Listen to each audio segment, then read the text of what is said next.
Welcome to the GreenPilled.network podcast. If you're just joining us, we are building a coordination, a network society of thousands of hackers, dreamers, and doers focused on using crypto to bring positive-sum digital systems to the world. This podcast features the people who are doing it, and we publish a season of 5 to 10 episodes every couple months. This season is Lean Mean Capital Allocation Machines. Now that we have on-chain primitives, in what way will that change how we invest or spend capital in order to create a return? Not just a financial return, but to maximize impact equals profit or any other collective action goal that we would have. In what ways can we use Web3 to maximize public goods funding, achieve ecosystem growth, achieve protopia? How can we build cryptoeconomic systems that precisely allocate capital at scale, democratically allocate capital at scale? What are the coolest experiments? These are the themes of Greenpill Season 4, Lean Mean Capital Allocation Machines. And this episode does not disappoint. We are talking about optimism, round 4, and the completely redesigned voting system that has been built into Optimism round 4 on this episode.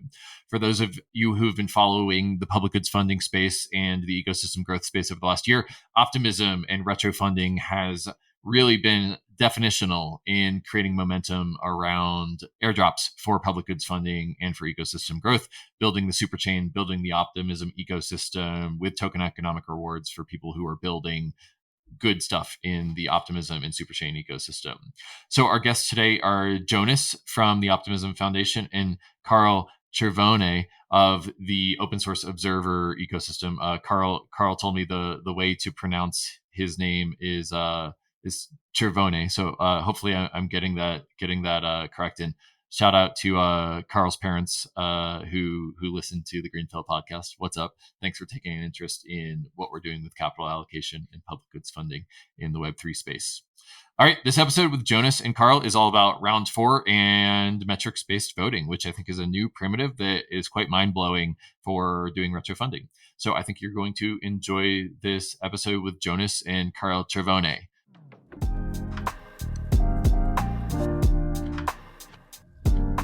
Hey, Jonas. Hey, Carl. Hey, what's up, Kevin? What's up, Walkie? The gang's all back together, reuniting impact season for capital allocation season. Great to see you all. Yeah, it's good to be back. It feels like years have passed since the last time we got on the pod together. They are years in crypto years, kind of like dog years, but when you're building, the ecosystem moves very fast. Well, we're here to talk today about retro funding round 4. Maybe we'll start, Jonas, with you on a quick chat about the nature of retro funding and how that's evolving. And then, Jonas, I want to go to you to talk about the future of metrics-based voting. So, Jonas, tell us what's been evolving and what's been cooking around retro funding. Yeah, a brief recap of why do we retro fund? Why is that exciting? We kicked off with this initial idea of saying it's easier to agree on what has been useful in the past rather than try to predict what will be useful in the future.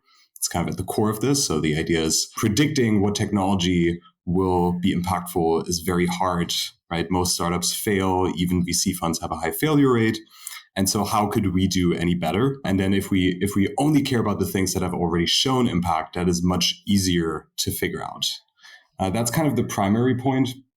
And then the secondary is the really exciting one, which is if we consistently retroactively reward builders for the impact they have provided, we almost create this market-like structure where you know that if you build something impactful, you will be rewarded for it in the future. And if we get really good at rewarding impact and doing that reliably and consistently, we create this kind of market for providing impact. And so that's kind of what we're building towards.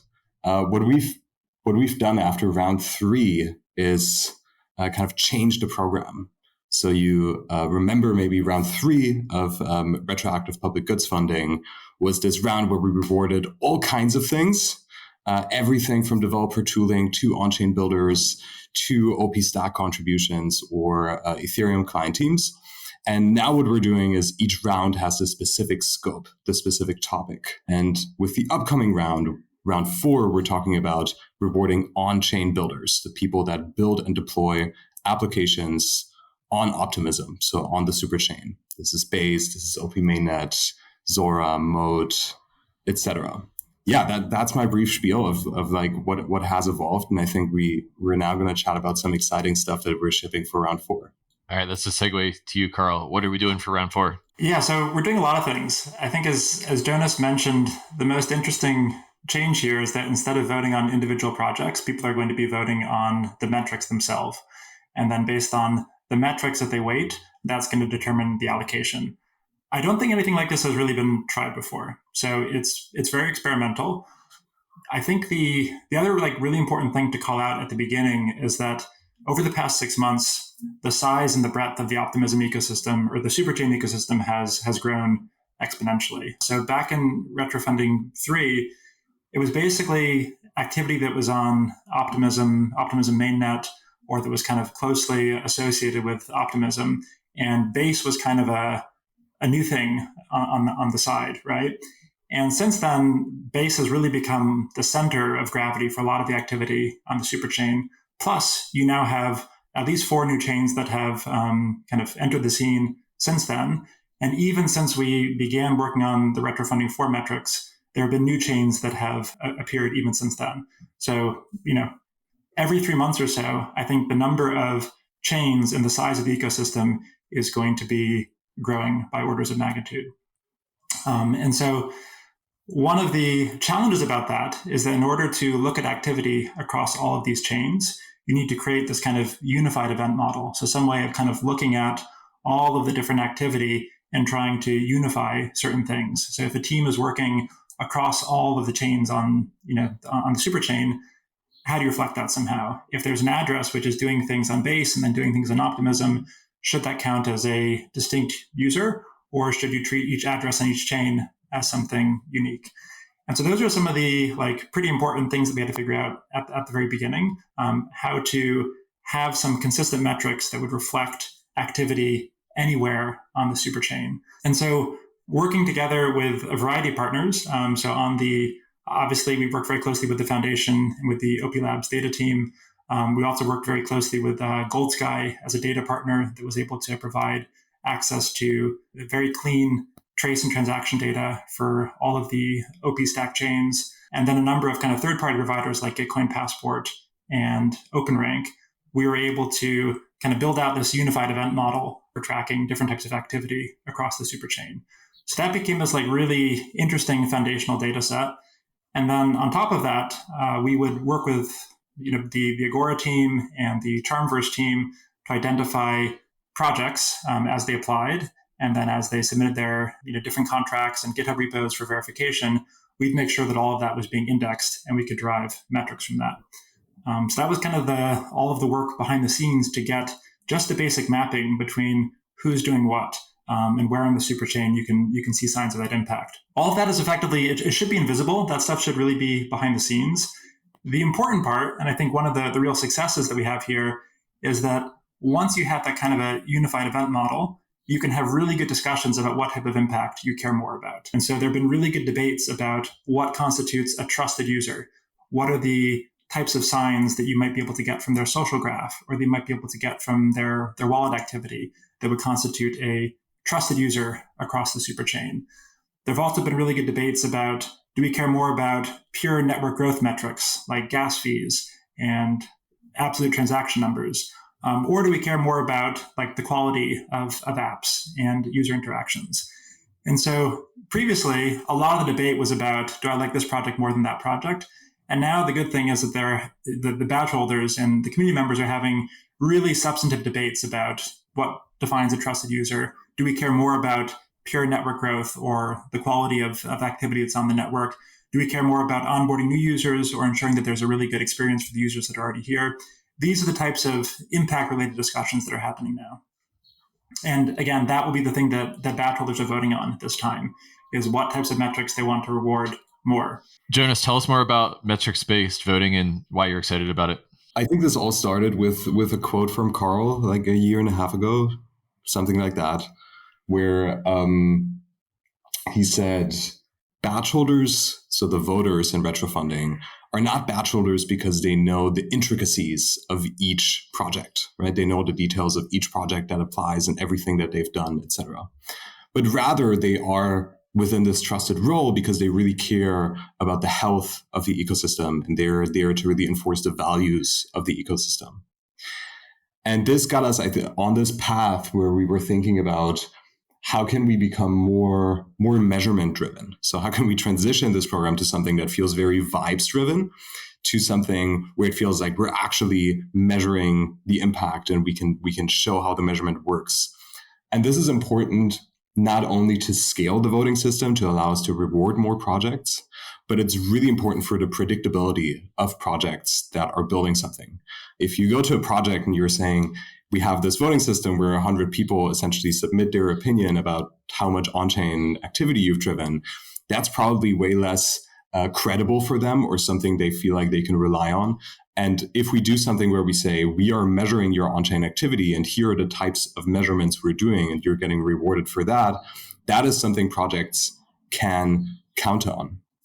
And so I think it's also really, right, from this perspective, a really exciting opportunity to not require badge holders to go into each project and check out all the details, but they're really in the driver's seat of steering this ecosystem at like a higher abstraction level, exactly what Carl just talked about. And the discussion leads to something very different. All of a sudden, instead of talking about individual projects and what they're doing, we're having these conversations which are much higher level. What types of impact do we want to reward? How do we measure certain types of impact? These types of things. And that's much more, that feels like very, very valuable to discuss about this and agree on these types of things, rather than discuss about a very specific project and what they've done. So you're moving the aperture of the badge holder discussions from which projects do we like, sort of based on vibes, to which impact metrics are the best proxy for who's growing the superchain ecosystem. And I just want to volunteer here that I tested the voting interface, and if you've contributed to public goods, either as a Optimism badge holder or on Gitcoin grants, you're used to adding projects to cart, and then you check out those projects and either issue tokens or a vote to them. But what's mind-blowing about this interface, and I just want people to visualize this interface in their mind's eye, is that you're adding impact metrics to cart. And then the system does all the work of translating that impact metric into a list of projects. So I can add one thing to cart, say it's how much gas has been consumed, and the open source observer and the Agora and Gitcoin backend will automatically translate that into 300 different projects and distribute it, of course, according to who has had the most impact there. And so it really saves the badge holder a lot of time to use this interface. And I'm just really excited to see how the results differ from the last round, because we're taking this new methodology and abstracting away all the research, not all the research, but a lot of the low value research away from the badge holders. And it's just mind blowing for me to add impact metrics to cart instead of projects to cart. I think you've really accomplished something cool there. Yeah, I've actually been holding off on using the voting interface until we really feel that all the metrics for every project are kind of closed out. So I'm excited to have that experience as well, Kevin, because I think that my prediction is that it's actually the best strategy is not going to be to optimize on any one particular impact metric. Actually, let me take a step back. Long term, a thing that I'm very passionate about and that I've spoken a lot about is that there should be some really clear signal about what are the things that are going to be rewarded by the optimism community. And so that should be, like Jonas said, creating a market or an incentive for people to work in a certain way because they have some confidence that over time they're going to get some regular cash flows from retro funding. Now, this is only round 4, and the first 1 or 2 rounds were very basic. So I think it's probably several rounds, maybe dozens of rounds before we get to that level of predictability. That said, what I think you're going to see is that anyone who really focuses on just one of the metrics, like maybe they only care about transactions or they only care about gas fees, and they try to design their project around maximizing that metric, my sense is that they're actually not going to perform very well in this type of voting interface. Because in total, there's about 16 metrics, and badge holders are going to be looking at the results and then thinking, what's the right adjustment based on what's most important to the superchain at any given point in time. So there'll be this kind of interesting reflexivity, which is going to happen as the projects respond to the metrics, and then voters see the impact of that, and they readjust their allocations. Obviously, for this round right now, one of the things that I can see is that there's kind of 2 broad categories of projects. So on the one hand, you have the well-known projects that have driven a lot of usage. So they have a lot of transactions, a lot of gas fees, and so on. And then on the other hand, you have projects that have really built very, very loyal communities users who are coming back every month or so, doing a number of activities on chain that score well in the trusted user metrics. And so I think my guess is that coming out of this, you're going to see two types of projects performing the best. Those that are, very good for growth, and those that are also very good at building community. And so it'll be up to badge holders to decide at this point, like which one of those is the more important thing to reward. Would love to dive into, we're creating these metrics, right? And what you're talking about, Carl, is like projects optimizing for in the future for hitting those, for maximizing those metrics. And that reminds me, Kevin, you've written something about how impact measurement, how the system needs to be evolutionary so that we avoid Goodhart's law. Do you maybe want to go a bit into that? Why is that a thing? Why do we need to evolve? Yeah. I'll pull my leg a little bit. I'll step out of the host and be a guest for a second. Basically, Goodhart's law is a law that states that when a measure becomes a target, it ceases to be a good measure. So basically, the idea here is that if I were to say, hey, this is just a totally made up example, but in Optimism round 4, I'm going to vote for only projects that have a Sybil resistant unique address list. So basically, I want to reward the most Sybil resistant consumers of gas on the Optimism network. I've taken that measure, which is a measure of the number of unique people that have used the superchain, and I've turned it into a target because we're allocating tokens according to that measure, according to that impact measure. And so basically in time t+1, after that measure has become a target, then people are going to start to Sybil attack the Sybil resistance mechanism. That measure has become a target. So as measure at time t becomes a target at time t, and it ceases to be a good measure at time t+1. And so you can make this argument from first principles using Goodhart's law that we're going to have to continuously evolve retroactive public goods funding rounds and probably quadratic funding. And this also applies to any other metrics-based type of voting, where basically there's going to be this infinite evolutionary game where measures become targets, and then you have to change measure at t+1 to measure at t+2 in order to make it a good measure again. I think there's multiple ways that system designers can deal with this evolutionary nature. But one of the things that I just want to highlight here is that for a lot of crypto, we've talked about absolute immutability of systems for good reasons, for things like censorship resistance and capture resistance and stuff like that.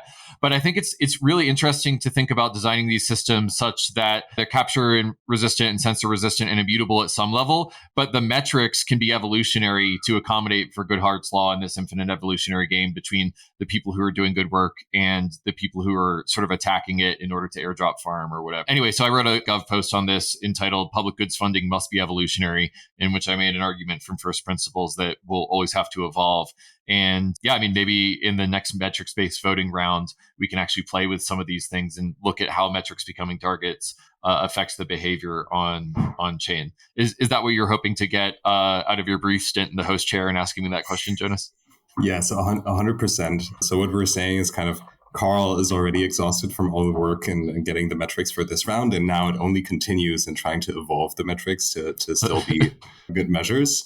Just to kind of paint a picture, what metrics we're talking about, we touched on like very simple things like the gas fees a project has generated or the number of transactions.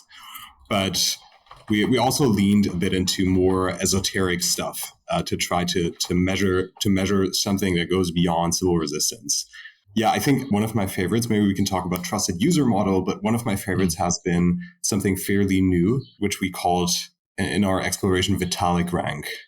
I thought that concept was pretty funny. Carl, are you down to explain Vitalik rank? Why does it solve all our problems? Yeah, so I don't think Vitalik rank in its current implementation is going to solve all of our problems. But the basic idea, Kevin, you've done a series of episodes about this, is that you can create this web of trust around a user. It could be their address, it could be their Farcaster ID, and you can identify the closest nodes in their network. And then you can go, one layer out and get their closest nodes. And then through that, you can start to construct some kind of a reputation-based way of identifying who the most trusted users are. And so the first implementation is we actually said, okay, well, let's just look at Vitalik's Farcaster ID and identify the people that are, friends of his friends. And then there can be some lasso that we draw around that using an algorithm called OpenRank. So I think we ended up getting 2,000 or so addresses that were close connections of Vitalik. we decided to play with that a bit more. And actually, the implementation that we have for the round itself is based on all of the badge holders. So in total, there's about 130 badge holders. I think of the 130, 70 had their badge holder address linked to their Farcaster ID. And so from that, we were able to build a web of trust that was seeded by the badge holder community. And I think in total, there's about 5,000 or so addresses that are kind of within this web of trust. And so what we're able to do is actually create a badge holder rank. And so we can look at the projects that are most favored by the badge holder communities, weighted by these, trust relationships. Totally experimental. I think the results will be quite interesting to see how they hold up to other metrics that we have.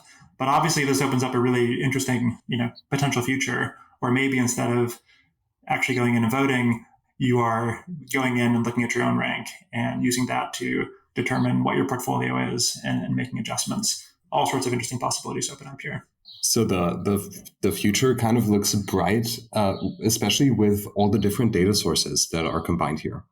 Right, so it's not only that we're looking at on-chain data, we're looking at the Farcaster social graph, working with Gitcoin passports, we're working with the Optimist NFT. In the future, you could imagine a bunch of data sources that are pulled in for these types of metrics. And so it's really, really, I think, something like measuring the amount of gas fees is like the tip of the iceberg. And we're starting to explore what the more elaborate schemes here look like. And then we can go into this constant iterative mode where we try to discover new metrics that measure a certain type of impact. And we can continuously iterate to understand how we improve them, how we get to this future of Ether's Phoenix, which is kind of, we have perfected these metrics. And it's all said and done. We have this beautiful AI taking care of it, right? And we can all finally go home. Yeah. So reading between the lines here and just being a little bit familiar with the Optimism ecosystem, retro funding round 4 is on-chain builders. So basically focusing on metrics-based voting for on-chain builders, where we will have on-chain metrics for the on-chain builders. Therefore, we can use metrics-based voting. But for something where the metrics aren't really on chain, and so you don't have a good source of truth on them, you couldn't use metrics-based voting. But from the picture that you painted there, it seems like progressively more and more information will be put on chain and therefore could be used in metrics-based voting. Over time, metrics-based voting could expand out to cover more and more rounds. Is that a fair way of reading between the lines, Jonas? Yes. I think not all the data necessarily has to be on chain. The magic really is combining these different data sources with relevant identifiers. So my favorite example for a long time has been a downstream impact measurement to measure which libraries perform best with on-chain builders. So we're doing a lot of work at the foundation to build the identity model around this. And a really cool thing, for instance, is now we have all the on-chain builders that have applied to this round. We have all the GitHub repos which hold their contract code, or at least we try to. And now for future rounds, we could go in and look at their dependency graph and say, look, these are the libraries that are the most popular, and these are the libraries that are used by kind of the projects with the most traction. And so it's really where we are spinning the web from on-chain data to social graphs like Farcaster to GitHub data. And I think this combining these data sources is really where we see kind of the magic happening. Yeah, I just want to enthusiastically endorse what Jonas just said. The other thing that I'll add to that is crypto moves pretty quickly, and every few months there's a series of innovations which unlock all sorts of new applications and smart contract architecture. And so one example of that is that 6 months ago when Retrofunding 3 was happening, account abstraction was still pretty new. And now there's actually a lot of applications that are using account abstraction that are creating their own smart contract wallets, et cetera. And we need to have a way of accounting for that. The challenge, though, is that there's a lot of nuances with how account abstraction works and how those transactions look. And so as a result of those not being, I guess, well reflected in the current impact metrics, there's been a huge, I guess you could say, like, group of people that have come together and said, hey, like, we are concerned about this and we want to make sure that we can create some like data standards and some better ways of making it so that information about what these products are doing can be made more visible.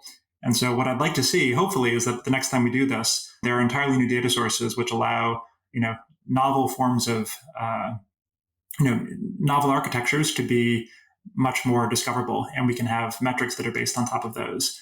Just like, again, 3 or 4 months ago, it was only optimism and base. And now we have a bunch of chains that we're looking at.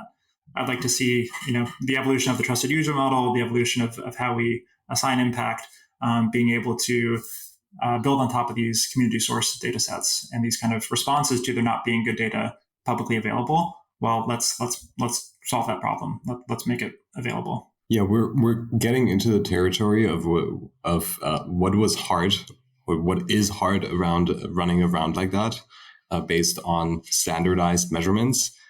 And it really is that we have to standardize the measurements, and that's where we have felt a lot of the pain.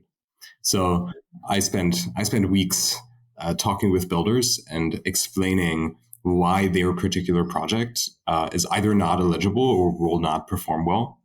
And the main reason is we have to create a system here which is standardized to measure these types of impact. We can't create a system where there is a custom rule for each project that applies.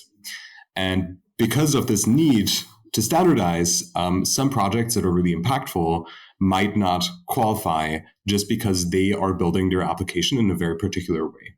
So to give you an example, what we've seen is, for instance, projects that directly send transactions on behalf of their users. This is a lot of Farcaster projects, right?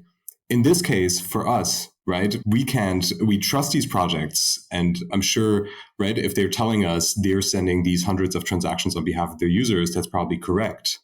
But there is no way for us to in a standardized way, measure this, right? We kind of would have to take their word for it, get them to give us a CSV file of all the transactions they have sent on behalf of their users. And that is simply a system that does not work. We can't create, right? If we want to scale the system to thousands of projects, we can't create custom rules for each project. Also because of the inconsistency it creates among how impact is measured among projects. And I think that has been like the more painful part, which is probably with how we standardize measurements, we capture 80% of the projects or more, but then there is this crowd of like 20% or 10% of projects which are really impactful, but they just have designed their system in such a different way that we currently can't support it. Yeah, I think that has definitely been one of the hardest things here, is the kind of dealing with those edge cases and projects that are doing really, really good work, oftentimes are on the cutting edge, doing things that make onboarding much easier for users or that abstract away a lot of the complexity. And yet, because of that same reason, it makes it difficult to attribute impact to them. I think another thing which is important to call out is that there's been some design choices made about how impact is attributed. And obviously, it's kind of important that impact can only be claimed once. You can't have some complex math deciding how impact is going to be split across 4 or 5 different projects. And so design choices had to be made kind of at the beginning about who would be able to claim impact.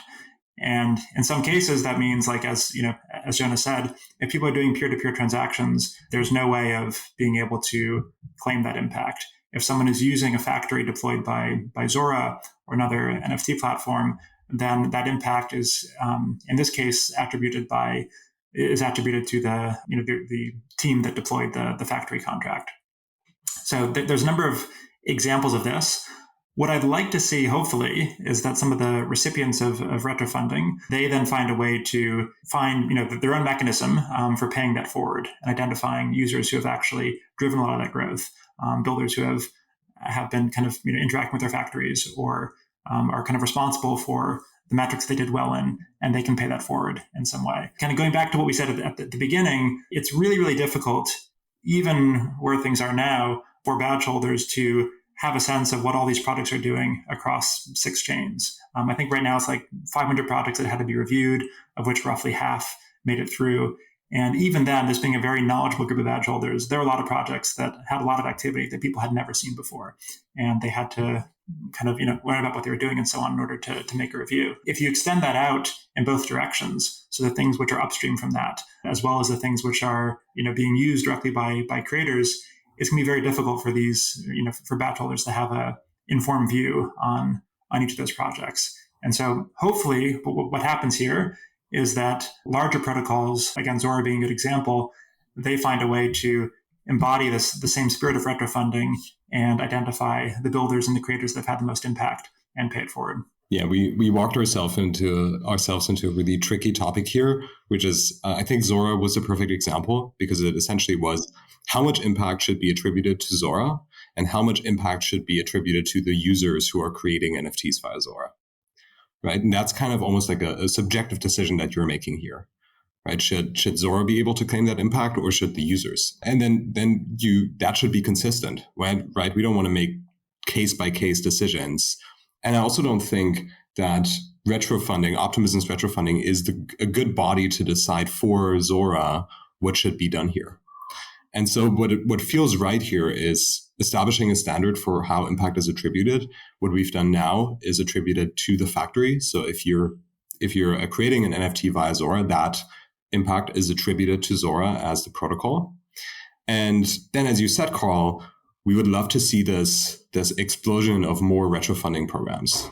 It's almost like how we scale Optimism and the superchain. We have the standardized model, and we're able to scale it by running more of these rounds. Like we're able to scale it by spinning up more of these OP chains. And Zora actually has announced that they will forward part of these rewards to their creators. So I think that's a great success. That said, I think it was a communication failure on our part to make for not making this as clear as it should have been from the beginning. I think that has caused some pain.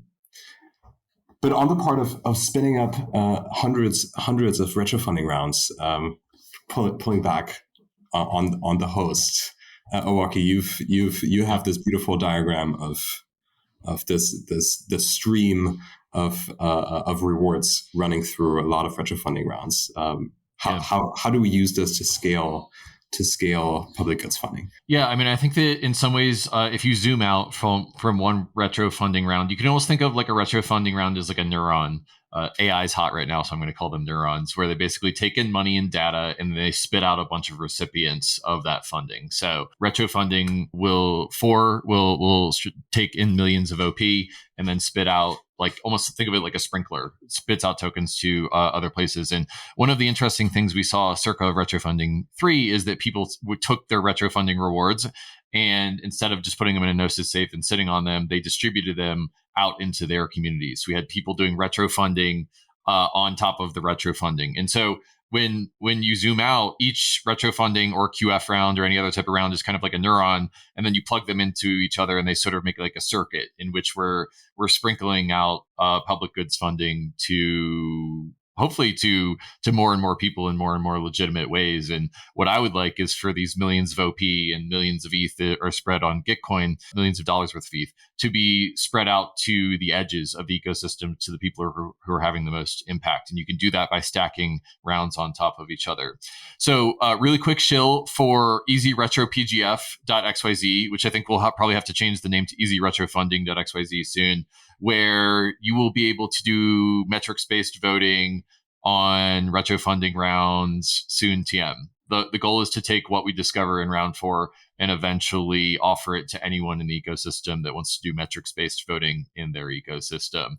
That's the goal. We're going to take what we learned from this round and do hopefully put together a pilot cohort of metrics-based voting that anyone can swim in Optimism's wake and deploy what they've innovated into their ecosystem. So maybe we'll do an episode on that in a couple of months if and when the time is right. But I think democratizing these mechanisms is an important part of building those circuits of retro funding and QF and other types of mechanisms. Is that what you were looking for? Yes, would love to see many more retro rounds. I think we have to scale. We have to scale horizontally. We can't try, and I think that's right, like the learning we had with splitting up the retro funding program at Optimism into these different types of rounds. We can't put everything into one round. It's the complexity level is way too high that we have to solve for. And so I think the best way where we end up in this future where the impact you provided leads to you generating an equal amount of profit, the best way to get there is really if we experiment more, if we run more rounds, if we see more communities working with this.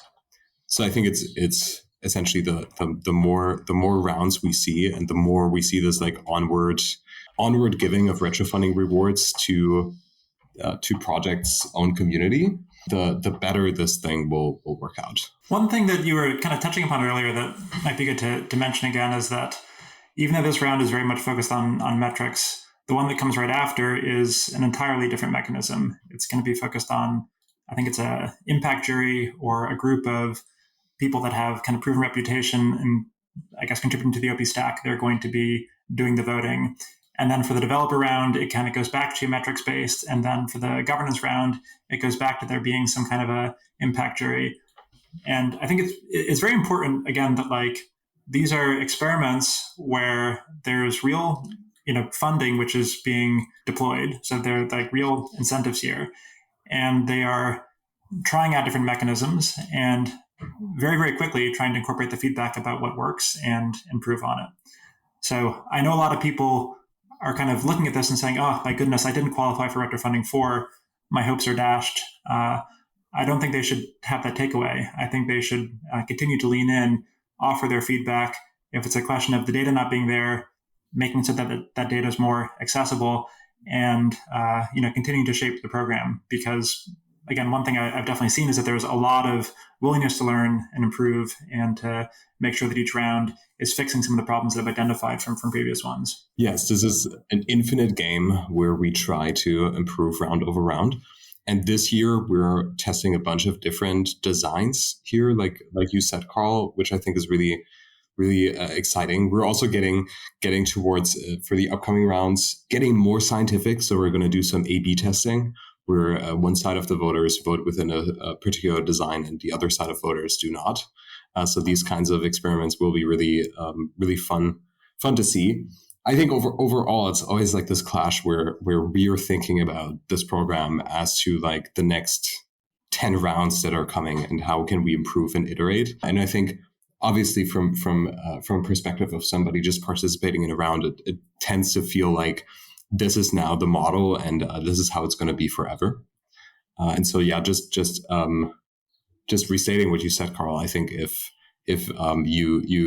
you didn't qualify for this round, there will be many more rounds moving forward. If you disagree with some of the metrics, that's exactly why we iterate, and we love to hear what you want to measure or what types of impact you would see rewarded. And so I think that's the muscle we're also get better at with running many more specialized rounds rather than like this one big monolithic type of round. And as we create all these diverse mechanisms, someone should cartography them and put them all in one place so that we can study them relative to each other. It's an exploding design space. All right, I want to get away from meta commentary about the design of the round and actually get into tangible stuff about the round. So what are the round dates? How many OP are going together? Where can people learn more? Let's get really tangible for the last 5 minutes here. 10 million OP for the on-chain builders, around 230 projects that are participating. The voting will start on June 27th and end on July 11th. This time around, we even have the opportunity or we have the ability for anybody to play around with the voting application. So you can go to round4.optimism.io to play around and see what impact metrics you like and see what the voting experience is like. And then by mid-July, we will come back with the results. And so and with a lot of learnings and feedback that we will get from the batch holders. And on the impact metric side, people can go to opensource.observer. They can read about the metrics themselves. We have a few blog posts that are describing them. All of our models and all of the data are fully open source. So you can actually go in and inspect the query logic. You can see the descriptions of where these things come from. You can kind of trace how all these metrics are calculated. And you can actually even go into the data warehouse and you can do your own experiments. So you can grab the data directly. You can modify the logic and see what that would do. So we've taken the hard decision of trying to build all of this entirely in the open using kind of fully open infrastructure. And there's already a number of teams that are building on top of that, forking the data pipeline and connecting it to their own data. So anyone who's interested, we have some docs that will tell you where to go and how to start playing with the data. And then we'll have a series of kind of posts explaining the impact metrics themselves. I'm hoping to have some time to actually do some data visualization and explore what the data show about all the projects that are building, kind of zoom out and say, okay, how much of the superchain's activity is actually represented by what you see here in this round, what types of projects are present, et cetera. It's been such a marathon this past month or so that I haven't had time to do that, but hoping to in the coming weeks. That's definitely for people that are into data, that are data scientists. There's a ton of really, really valuable and interesting data to play with. Yeah, I mean, I think, Carl, we didn't get into it in this episode, but I think Open Source Observer becomes a really important piece of infrastructure for metrics-based and data-based impact tracking. I know from knowing you that you're really interested in decentralizing some of that data work and creating that network of data scientists in the community. Yeah, people can check out, I think it's regenlearnings.xyz, which is our interface for people who want to work on that work. Is that the place where we should send people, regenlearnings.xyz? Yeah, that's great. All right. Final question. Is there anything I didn't ask that you want to say? I'll go to you first, Jonas. I'm cautiously optimistic. I think that there's, again, just been a huge amount that has gone into this from so many sides. One thing that I love about the builders in the optimism community is that they are just incredibly solution oriented. So this required a lot of teams kind of working directly on the voting interface, on the sign up, on the review flow, et cetera.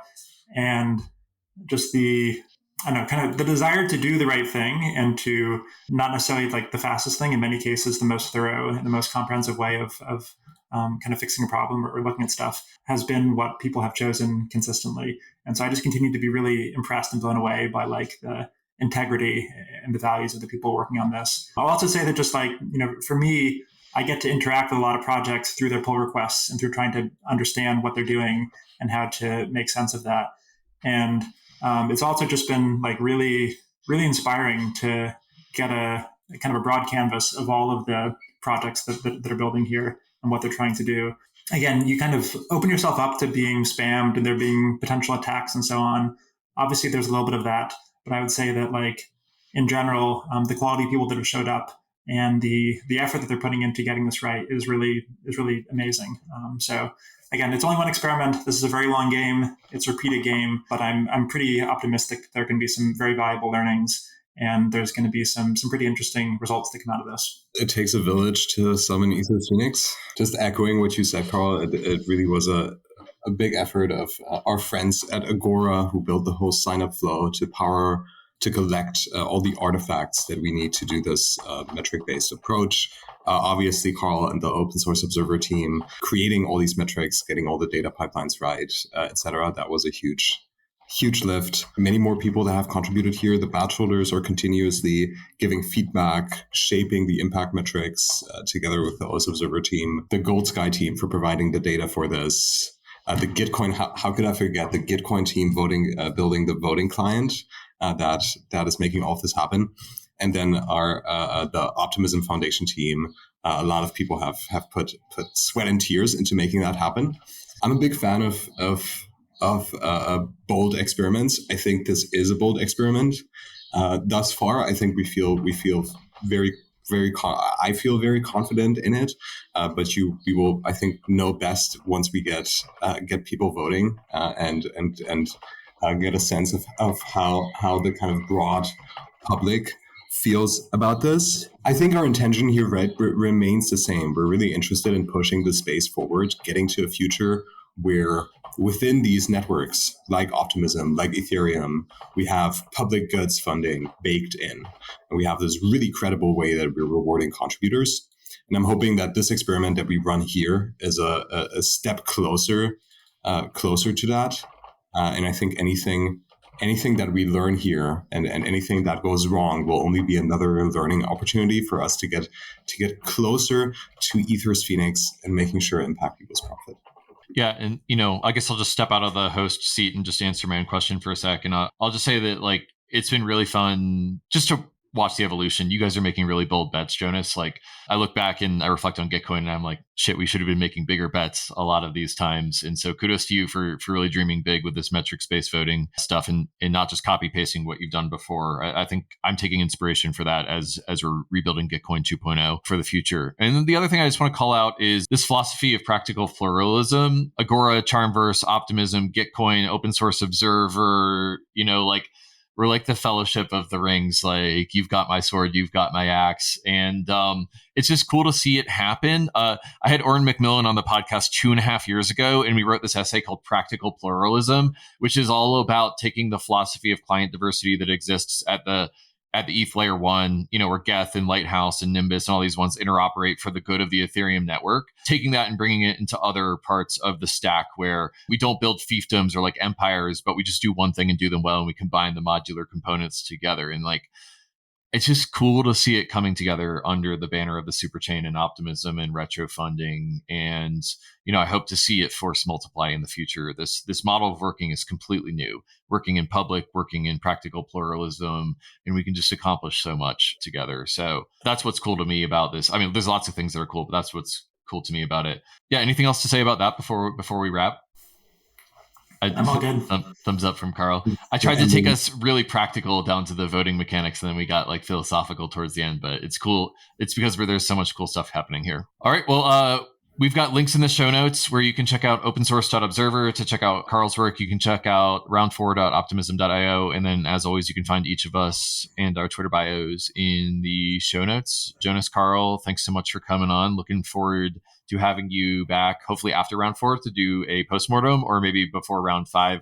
I think Optimism is running some of the most interesting experiments in capital allocation. So thanks again for joining. Thank you, Kevin.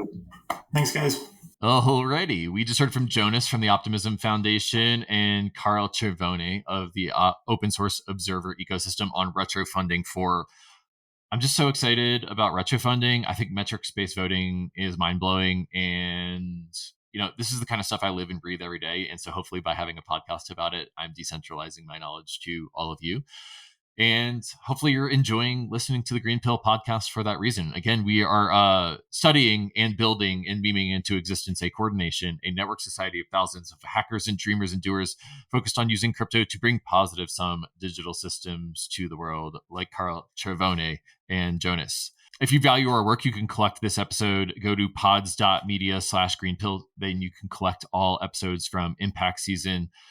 Shout out to Inverter.eth, who is a recent collector of Greenpill episodes. Also to MMAonchain.eth, SkyDAO.eth, JTNickel.eth, SimonsSD.eth, ZeroXLucas, and Hal.eth for collecting the Greenpill podcast. Really appreciate your support of the Greenpill movement. The podcast NFTs are an interesting on-chain experiment in seeing who actually cares about the Greenpill podcast. I think we'll continue doing those as long as people find them interesting. While you're here, might as well make an offering to our algorithmic overlords. Please subscribe, rate, and review. It really helps to build the regenerative crypto economic movement and to let people know about the podcast and the work that we are doing building a coordination. Well, this was a fun one. I think we're getting close to the end of Greenpill Season 4, Lean Capital Allocation Machines, and looking forward to wrapping up the season in the next couple of episodes. Thanks for tuning in, and I will see you on the next one. Peace and love.